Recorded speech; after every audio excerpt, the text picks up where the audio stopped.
Alors, dans cet exercice, on vous propose de calculer des primitives de fonctions usuelles. Ce sont des fonctions assez simples. Et donc, cet exercice est proposé aux personnes qui commencent juste à s'intéresser à la notion de primitive. Donc, je vous conseille de cliquer sur pause, d'essayer de calculer ces primitives vous-même, et puis de revenir vers la vidéo pour voir le corriger. Allons-y donc pour la première primitive. Donc, première primitive, c'est la primitive de x puissance 4. Donc ça, c'est égal à quoi? Mais pour faire ça, on doit connaître un résultat général qui dit que la primitive de x puissance n, c'est x puissance n plus 1 sur n plus 1 plus n'importe quelle constante. Et ce, quel que soit n différent de moins 1. Bien sûr, il ne faut pas, quand n égale à moins 1, on n'a pas le droit de mettre 1 sur n plus 1 parce que n plus 1 est égal à 0. Donc, sachant ça, donc la primitive de x puissance 4, c'est quelque chose qui est très simple, c'est x puissance 5 sur 5 plus n'importe quelle constante. Maintenant, passons à la primitive suivante, c'est la primitive de 1 sur x puissance n. Et 1 sur x puissance n, je peux l'écrire x puissance moins n. Et donc ça, c'est x puissance moins n plus 1 sur moins n plus 1 plus n'importe quelle constante. Sauf que moins n plus 1 doit être différent de 0, donc il faut que n soit différent de 1. Donc le cas où n égale à 1, je vais le calculer à part, donc c'est la primitive de 1 sur x. Donc qu'est-ce que c'est que la primitive de 1 sur x? C'est ln de, c'est pas ln de x, hein, c'est ln de la valeur absolue de x. Donc c'est une faute qu'on peut commettre facilement en disant que la primitive de 1 sur x c'est ln de x. Non, c'est ln de la valeur absolue de x. Il faut que ce qui est à l'intérieur de ln soit strictement positif. Voilà donc pour cette intégrale. Passons à l'intégrale suivante, la primitive suivante. Donc là, on nous demande de calculer la primitive de racine de x. Et racine de x n'est autre que x puissance 1 demi. Donc ceci me fait x puissance 1 demi plus 1, donc c'est 3 demi sur 3 demi plus n'importe quelle constante. Donc ça fait 2 tiers, x puissance 3 demi plus n'importe quelle constante. Passons à l'intégrale, à la primitive suivante, c'est la primitive de 1 sur racine de x. Et 1 sur racine de x, c'est x puissance moins 1 demi.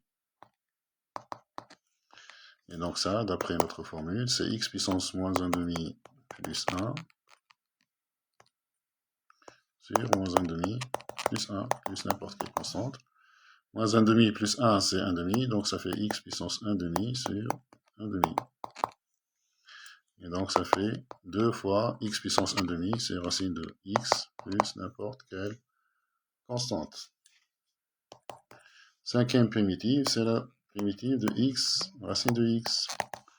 Mais x racine de x, je vais l'écrire x fois x puissance 1 demi.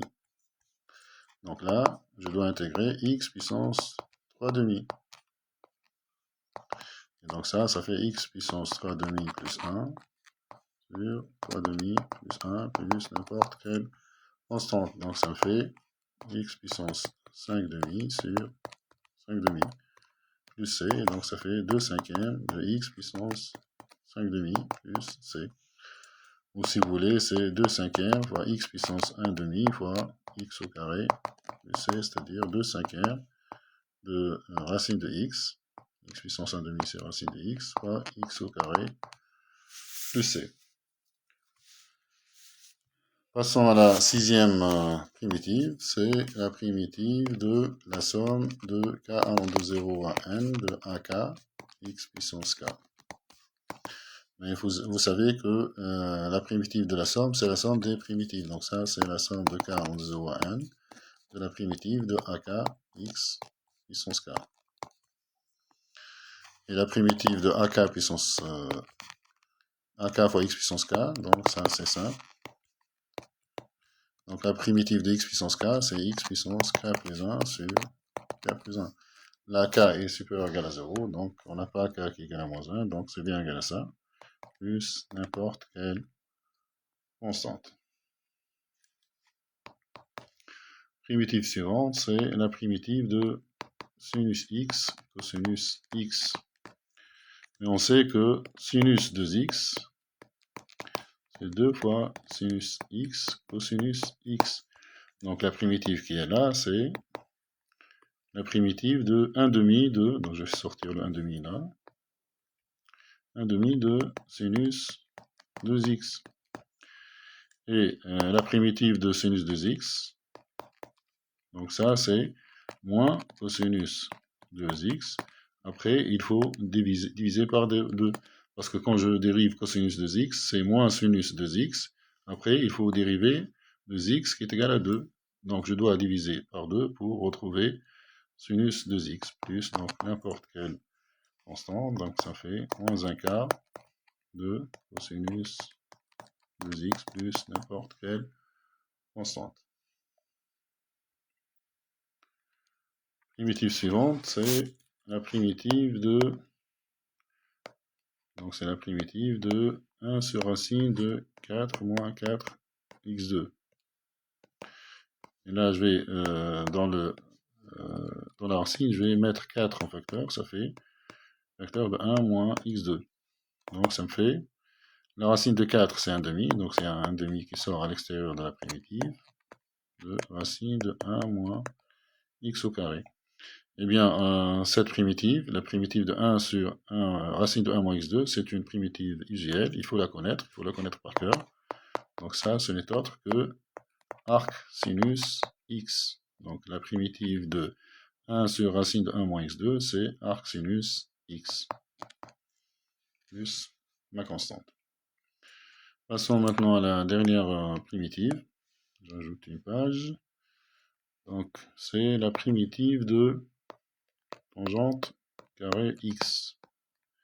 Mais je sais que la dérivée de tangente x, c'est 1 plus tangente carré x. Donc là, j'ai besoin de 1 plus tangente carré x. Donc je vais dire que ça, c'est la primitive de 1 plus tangente carré x moins 1. Et donc là, j'ai ma fonction 1 plus tangente carré x. Sa primitive, c'est tangente x. Et puis la primitive de 1, c'est x. Donc j'aurai moins x plus n'importe quelle constante. Voilà donc pour ces calculs de primitives visuelles. J'espère que ces calculs vous seront utiles pour la suite. N'oubliez pas de liker cette vidéo et de vous abonner à notre chaîne s'il vous plaît. À bientôt pour d'autres vidéos.